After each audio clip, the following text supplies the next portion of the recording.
Sorry for the chicken in the background. I live in the hood. Hi guys, welcome back to my channel. Rena here. And I am 2 weeks out. 2 weeks out. Actually, I'm like 2 weeks and 4 days out. I had surgery December 13th. Today is New Year's Eve, December 31st. So yeah, I'm a little past schedule, but you know, it's all the same.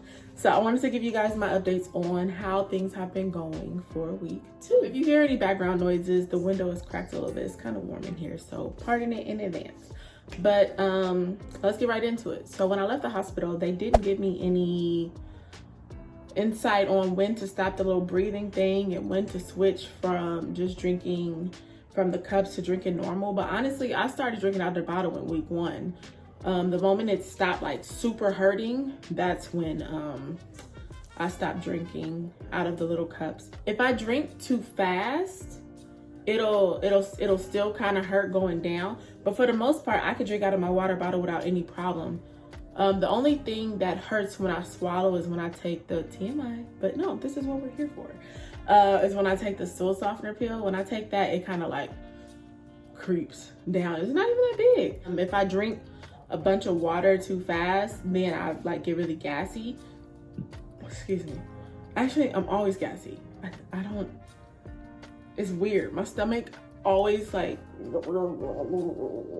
it just always makes noise. Yeah, I burp a lot. Week 2 was better with energy. I was able to do like at least one thing a day. So I would be like, okay, so this day we're gonna go to the grocery store. Okay, this day we're gonna go to Target. Okay, this day we're gonna do laundry. I'm still waiting on that day because I hate doing laundry. But yeah, we're just doing one thing. I'm just doing one thing a day and being really gentle with myself. I did have like a little mini sprout of depression because, you know, I'm super mom. You know, I'm get her done mom. I'm the person that's like, I'm the perfectionist. I'm the one like, let's get it done. And not being able to do anything made me feel really bad. Not being able to rise to the occasion that my kids kind of wanted me to, I felt pretty bad. My daughter was really understanding, but Liam, he's young, he doesn't get it. He's just like, I want my mom. And I'm just like, but I can't. And it felt pretty bad. Going through the liquid stage, yes, I miss chewing. Yes, I wanted food. Can I tell you the truth? I would smell food. If my kids have something that like smelled really good, I would be like, let me just, I'm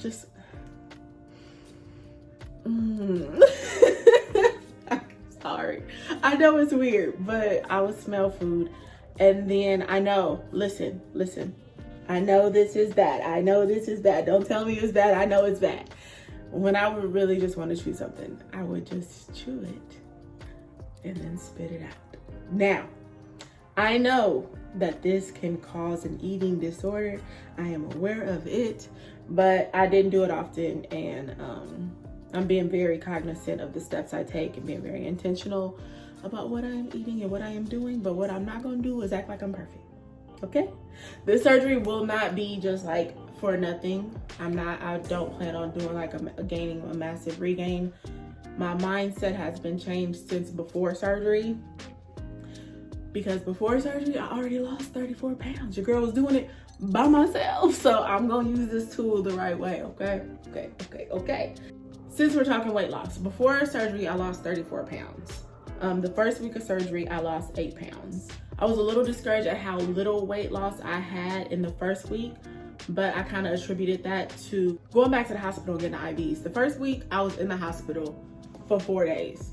I was getting pumped full of fluids, so of course I'm not gonna lose like I want to lose. I went back to the hospital, you guys know, for hydration.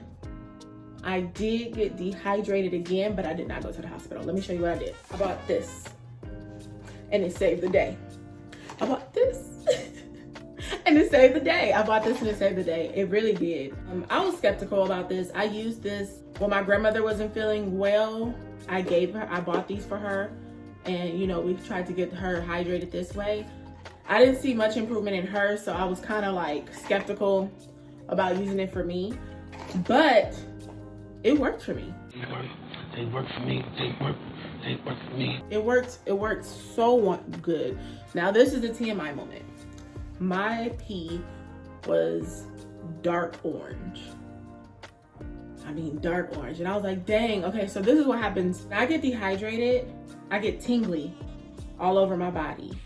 I get lightheaded when I stand up, and then I feel like my heart's beating super duper fast. I woke up one morning, I know I'm dehydrated. So I went to the bathroom, and of course my pee was dark orange. I was like, man, I gotta go to the hospital. I really didn't want to go to the hospital because COVID's super picking up now. And I'm like, I want to stay away. And can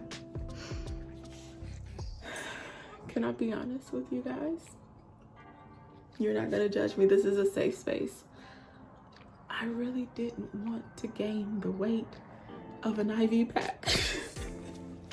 I know that that's super superficial, but I'm on a weight loss journey. I want to see the weight loss, okay? So I did not want a hydration pack. So I was like, I'm gonna try this first, and if it works, cool. If it doesn't, then I'll go to the hospital, right? So I tried it, and by the next time I went to the restroom, it was fine. It had already, gotten lighter. My urine had already gotten lighter. The tinglies had already went away, and I started to feel more present. So it worked. So let's talk about protein. Sorry for the chicken in the background. I live in the hood. But let's talk about protein. I was horrible with protein. This chicken. Okay, we get it. The sun is up. Anyways, I was really bad about getting protein in. I tried to drink the Reese's Cup Premier Protein just today. And I was like, I'm going to be sick. It was ugh. Just being honest, I have not gotten in a lot of protein. I'm trying, and I'm doing my best. Oh, so I finally upgraded to purees. I've been counting down this day like somebody in jail counting down to their freedom. And then I ate. I was underwhelmed. I was so mad. My first meal was one scrambled egg, and I've been looking forward to this because I love eggs. And I was super nervous because I was like, I know it's a lot of stories about people eating eggs and then being nauseous and not being able to take them. That wasn't my story, so yay for that. But I just was like, this is it. I was like, this is what I was waiting on. It got cold super quick. It was just one little bitty egg. I was like, ugh. But it was good. You know what I actually really did enjoy was the unsweetened applesauce. That was super good. I loved it.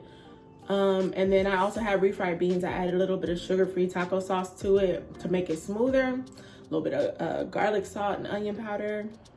It was good. It was good. I haven't been able to really finish it. I've been nervous because I was like, I feel like I'm eating more than I should be able to. But once I started to eat, I'm on my third day of eating now. I feel the restriction. But honestly and truly, I didn't feel it heavy, but I could feel it. It's weird because I don't know what full feels like anymore. Full doesn't feel the same. It just feels like, I don't know how to explain it. You don't feel like the normal version of full. You don't feel like, I thought that after surgery, when I feel full, I was gonna feel like, I thought I was gonna feel all of that, but I don't. I really don't. I feel, I don't know how to explain it. Hey, so post-edit Rena here, and the best way I can describe it is like you have to burp. I know that sounds weird, but it's like a weird sensation that's kind of full, and it's the same full feeling as having to burp. And usually it's accompanied by a burp or like a hiccup. So yeah, let's get back to 2-week Rena. Bye. So on the first day, I ate the egg, and then later in the evening, I had refried beans, 2 ounces of refried beans. And that was fine. But then yesterday, I tried to do eating 3 meals, and I had excuse me. See, I told you, I burp all the time. What did I eat for breakfast? Oh, actually, I got some mashed potatoes from KFC. No gravy, just the mashed potatoes. Oh, so good. It was so good, but I ate half of it for breakfast, and the other half a little later for lunch. I had 2 ounces of applesauce as a snack, and then refried beans for dinner. And I felt disgusting.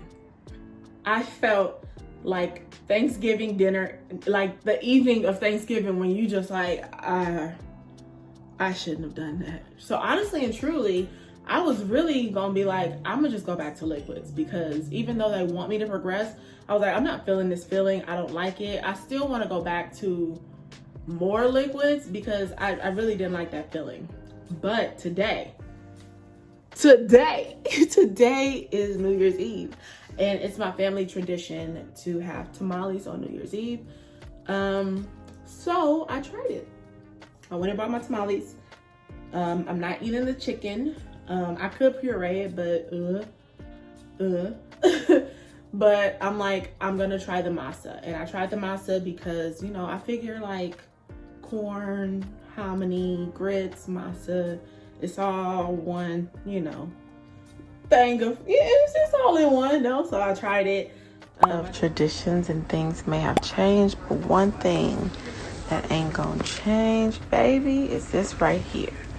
Now, can I eat it? I don't know. Are we gonna find out? Yes. It's super duper. Oh, and it's so soft. Oh, it's so soft. Super bland thing. God is in this tamale. God is in this tamale, right? This one right here. They're talking to the cat. It's delicious. It's delicious. Look at how soft it is. Oh my God. So I'm not eating the chicken, even though it looks super good. I'm eating just the masa, and it's super moist, super soft. Yeah. I could eat chicken, but if it's blended, and who gonna do that? Not me. No. I did only eat a little bit just to see how I felt. It has been an hour, 2 almost, since then, and my stomach has been just fine. But that's it. My wounds are doing well. I could probably show you the top one. That's a scar. I have one. You're not gonna be able to see it, but that's a scar. I could feel myself shrinking. I feel like I'm fading away, even though it's still a lot of me left. I feel myself just shrinking all up in my collarbone area. My jawbone is getting smaller. It feels good. I know that they say that the dreaded 3-week stall is coming up, but I'm trying to stay positive, stay in high hopes, and know it doesn't mean that the weight loss just stops. It just means it's taking a break. So that was it. That was my 2-week update. I love you guys so much. Thank you for watching. Talk to you later. Bye.